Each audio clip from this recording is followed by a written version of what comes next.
cartões da Steam, Live, PSN e muito mais é na 03 Games. Fala aí pessoal, beleza? Guilherme Gamer na área com mais um vídeo e em comemoração aos 30 anos de Street Fighter, a Capcom lançou agora um documentário que mostra um pouquinho da história do Street Fighter 1 e do Street Fighter 2. Bora assistir juntos, eu vou dando pausas aí em alguns momentos quando eu quiser comentar alguma coisa. Vamos que vamos, juntinhos. Vários personagens clássicos, né? Caraca, gosto muito de Street Fighter. Eu gosto mais até dos personagens do que do jogo. Tanto que eu gosto dos personagens. Gosto dos jogos também, claro, mas os personagens pra mim... 3 decades ago, most arcade games were all about score or indirect competition between two people. E cara, eu sou dessa época aí, época dos arcades, assim. Tem muita gente aí, talvez seja mais nova, e que não chegou a pegar a época de ouro dos fliperamas, assim, que tinha tudo quanto é lugar. Hoje em dia, claro, ainda tem, né, nos shoppings aí eu vejo, mas teve uma época que foi a época de ouro, assim.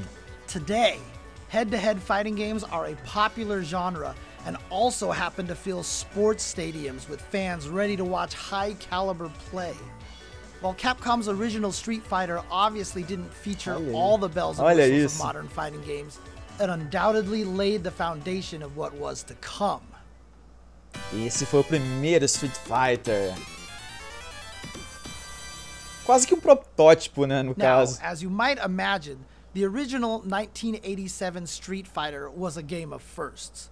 Players were introduced to both Ryu and Ken, the only two playable characters in the game. Player 1 is Ryu, and if someone else put in a credit and both started the game at the same time, the other person was Ken. The winner moved on to face the computer in a normal one-player mode, and you could not challenge that player again. That said, Street Fighter 1 did introduce the world to characters who would return in later games. Adon, Gen, Birdie, and the final boss, Sagat. Ryu and Sagat's showdown at the end of the game may not seem all that dramatic here, but their battle actually factors into Sagat's overall story for the rest of the series. Eu sei disso também porque eu li bastante as revistas. Teve uma época que lançavam revistas em quadrinhos e eu comprava as revistas que eram lançadas aqui no Brasil em português. Depois eles mudaram, eles compravam a revista americana, depois eles passaram a produzir aqui no Brasil mesmo. E eu até hoje tenho essas revistas, se eu procurar, elas devem estar guardadas aí numa caixa. Other firsts for the series included bonus stages and victory quotes after you beat your opponent. But unlike Street Fighter 2, the Street Fighter 1 quotes were actually voiced, even though everybody had the same win and loss quotes.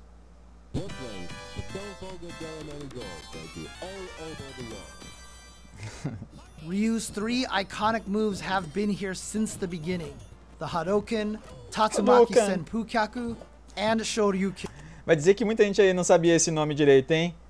O nome do Tac-Tac-Tuken, muita gente falava Tac-Tac-Tuken.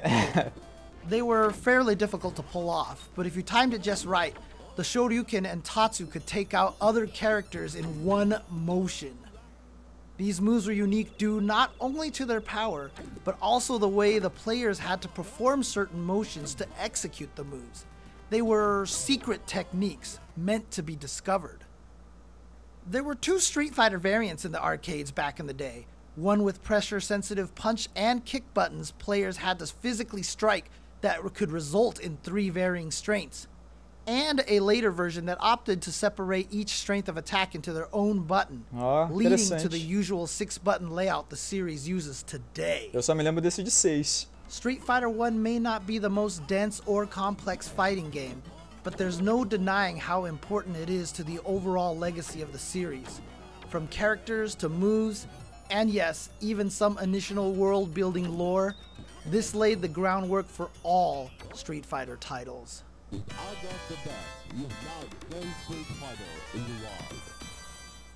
Street Fighter 2, aí sim. It would take 4 years for a follow-up to appear, but once Street Fighter 2 arrived in 1991, it changed fighting games and arcades forever. Com certeza. The drastic improvements in graphics, sound, playability, and overall presentation made Street Fighter 2 an immediate hit, and within a matter of months, it was a worldwide phenomenon. And this wasn't just happening in arcades, it was in pizza joints, bowling alleys, laundromats, convenience stores, and just about anywhere. Como eu comprava ficha, mano, muita ficha. A big part of this success was due to the all-new roster of fighters from around the globe. Ryu and Ken returned, but they were joined by a colorful cast that brought the number of playable characters up from just 2 to 8. All brawlers up to this point usually had a motley crew of enemies to fight, but for the first time you could actually play as the opponents you encountered. This was actually a really big deal at the time. Each character became a legend in his or her own right, from military man Guile to Chun-Li, the strongest woman in the world. Their signature moves, costumes, and catchphrases all got their start right here. Verdade. Tanto que deu início a uma série de filmes, de quadrinhos, de série de TV e tudo mais que era possível, né, com os personagens, explorando justamente essas características únicas que fizeram os personagens ficarem tão marcantes aí na cabeça da galera. Bonus stages returned, now updated to piles of flaming barrels and the now iconic car-busting challenge inspired by the Final Fight series. And if players stopped fighting each other long enough to fight through all the CPU opponents, an additional 4 characters appeared. The AI-controlled Grandmasters, who acted as both final challengers for the player and as villains for the game's stories. Sagat returned, but now with a huge scar running the length of his chest. Cicatriz, né? The story goes that Ryu didn't just defeat Sagat all those years ago, he ripped him up using the Shoryuken as a final blow, giving him the now signature scar on his chest. Eu lembro disso na These little revista. character touches became known thanks to each character's colorful ending scenes. It's here we learned how Chun-Li and Guile both have similar agendas to find the evil final boss M. Bison, and that Blanca used to be a normal human boy. These series of plot points from each character formed a timeline of events, and thanks to Sagat's storyline, we knew that Street Fighter II took place after the original game. While the visual updates to Street Fighter II were substantial, the gameplay enhancements were on a whole other level. Just as Ryu and Ken had special abilities in the first game, now there were 6 other fighters that players had to explore. Fans would spend days trying to figure out how to throw a sonic boom or pull off Zangief's spinning pile driver. Pilão. Good news is that special moves in Street Fighter II were far more consistent and reliable than the original game, thanks to improved controls. With some practice under your belt, you could start linking these normal attacks into a character's special moves, Precisão é muito creating a robust importante, né? combo system that forever changed the series, and in some way, games as a medium.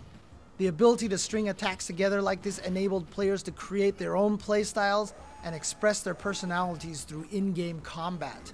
You could also grab and throw your opponents, adding even more of a street fight feel to the game. Naturally, all these options led to a genuine fighting game scene and true competition began to take shape. Everyone's minds were lit up with the possibilities. But it wouldn't be long before Street Fighter II evolved. Várias versões, né? Street Fighter II Champion Edition released in 1992 with 2 huge updates. First, the 4 boss characters from the original version were now playable characters, bringing the playable count up to 12. Players could finally control Sagat, as well as M. Bison, the final boss of not just the original Street Fighter II, but the entire Street Fighter II series. Balrog the Boxer and Vega also became regular parts of the game's ever-expanding roster. The second major change was the ability for 2 players to pick the same character. Before, if someone got to Dalsum before you, that was just too bad. Now, with mirror matches, you could have these reality-shattering battles between 2 Hondas, 2 Kens, or whoever your heart desired. Aí não tinha essa de dizer que o personagem que o outro escolheu era o apelão, né? Aí tava uma batalha justa. There were many minor graphical changes as well, including character headshots, and some of the ending graphics saw updates too. Chun-Li's iconic blue outfit replaced her golden costume seen in World Warriors, and Ryu looked a bit sterner, for example. There were minor changes made, but Ryu and Ken received the first of many alterations meant to distinguish them from each other. As students of the same teacher, it made sense for their movesets to closely mirror each other, but here they began to develop their own styles. For example, Ryu's Hurricane Kick knocked opponents down in one hit, while Ken's hit multiple times. Over time, these two will really head down different paths. Nice. Verdade.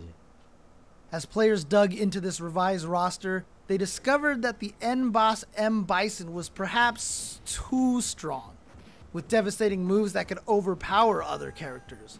When you play Champion Edition in the SF30 collection, be sure to give him a try. Beleza, This wasn't the last time Street Fighter II would be updated in 1992, however. Não mesmo. Hyper Fighting. Hyper Fighting debuted later in the same year, acting as a more thorough update of Champion Edition. The primary change was to the game's battle speed, which was cranked up to make competition more hectic and fierce. Most characters received new default colors. Check out Guile's blue camo, for instance. Further adjustments were made to the roster, with some receiving all new moves. Chun-Li could now throw a fireball, but this Kukoken is still a work in progress. Zangief received a second lariat that was much quicker and could slip through sweeps. This version of the game revitalized the competitive arcade scene in many ways. It was rebalanced based on feedback to Champion Edition, and new techniques were continually being discovered. The extra speed also added a new layer to the game that most pros really enjoyed. Ficou bem mais rápido mesmo, né? Dá pra ver, ainda mais assistindo um seguido do outro. Imagine walking into an Olha essa arcade in cena aí, ó. 1993, expecting to see your usual hyper fighting machine, and in its place is an all-new version with this stunning Ryu animation staring you in the face. Super Street Fighter II was a dramatic reimagining of the game from top to bottom, with all new character profiles, ending screens, sound effects, background details, and best of all, 4 completely... Isso aí podia ser praticamente o Street Fighter 3, né? De tanta novidade, até pelos personagens novos que entraram. New characters. These new challengers have since become world-famous fighters on the same level as the prior 12. DJ, Fei Long, T-Hawk, and Cammy would all return in subsequent Street Fighter games, with Cammy appearing most recently in Street Fighter V. Super Street Fighter II also introduced an in-game scoring system that awarded points for certain moves. This included certain terminology that's still in use today, like reversals and first attacks. The 8-player tournament battle variant of Super Street Fighter II lives on through the local networking capabilities of the Nintendo Switch, just like those gargantuan old setups from the 90s. Obviously, 4 new characters are going to freshen up match potential and the overall health of the game. Each of the new characters brought something new to the table. Fei Long used his unique martial arts skills to deal rapid damage in ways players hadn't seen before. Players who loved grappling had another powerhouse to consider, the high-flying T-Hawk. Cammy, a British fighter with a mysterious background, offered a quick in-and-out play style. And finally, DJ used tactics to dominate both the ground and the air. But the main roster received a fair amount of attention as well. Ryu and Ken continued their divergent paths by receiving different fire-based attacks, with Ryu throwing a flaming Hadouken and Ken debuting his flaming Shoryuken, a character staple to this day. Chun-Li's Kikoken finally got its signature pose too. But the 4 Shadowloo bosses were especially enhanced, gaining many new moves and many new beautiful animations. The game speed was slowed back down to pre-hyper fighting levels, though this would be a temporary rollback. Turbo. Ultra Mega Blaster 1994 gave us Super Street Fighter II Turbo. Its spruced up attract mode integrated Cammy and Chun-Li into the mix, and near the end we saw the first glimpses of Akuma, who made his debut here as a hidden boss. It would take a long time for players to even discover that Akuma was actually usable as... Isso é muito legal da época, essas coisas, esses segredos que a pessoa ia descobrindo ao longo do tempo e tudo mais. Hoje em dia é muito mais difícil que isso aconteça, até pela internet, né? As coisas são diferentes hoje em dia. Nessa época aí, o pessoal demorou e penou para poder descobrir um personagem secreto. Olha que bacana que era. Well, being selectable through an elaborate process on the character select screen. though this power-obsessed demon would soon become a regular part of the series. And as you might have guessed by the name, the speed had been jacked back up to hyper-fighting levels, though it was possible to adjust the speed even beyond that. With years of adjustments and balances under their belt, the Street Fighter roster was already bursting with refined strength. But what could really push it over the top? How about super combos, all new devastating moves that could completely turn the tide of a match? And if you managed to finish off your opponent with one of these high-risk moves, you were treated to a sense-shattering starburst that told the whole room you just won. Super Turbo also brought us air combos, which allowed players to hit opponents in the air, then essentially juggle them into other moves or even super combos. This really changed the way the game was played. Air combos added a new element for players to explore, muito mais which helped estratégia, define né? an all-new core feature for future fighting games. At this point, characters had changed quite a bit since the original 1991 Street Fighter II. Super Turbo acknowledged this by offering the older versions of each character, which provided even more playstyles and options. One interesting result of this move was that the original version of Sagat within the world of Super Turbo turned out to be one of the strongest characters in the game. He was even soft-banned in Japanese tournaments. There is no doubt about Street Fighter II's place in video game history, but it's more than that. Its impact on popular culture is undeniable. Most people still remember Ryu and Chun-Li. The series ended up in well-known lines of toys. It had TV shows, movies, and more product tie-ins than you can Shoryuken your fist at. Its characters, music, and visuals are known the world over, including Guile's original theme song becoming a popular internet meme even just a few years ago. But after 30 years since the first game, and more than 25 years since Street Fighter II, perhaps the biggest testament to the Street Fighter II series is that both Hyper Fighting and Super Turbo still command healthy tournament presences all around the globe, even decades later. Ainda tem torneio, verdade.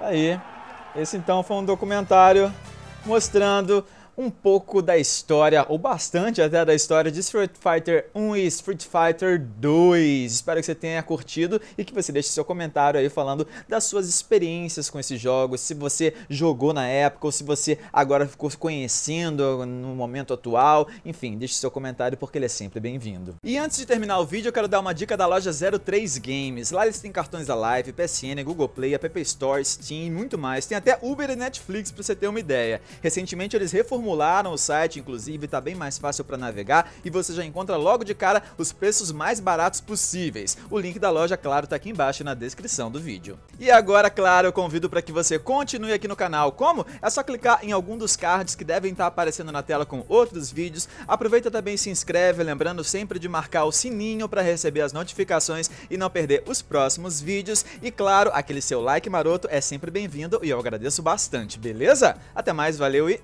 tchau!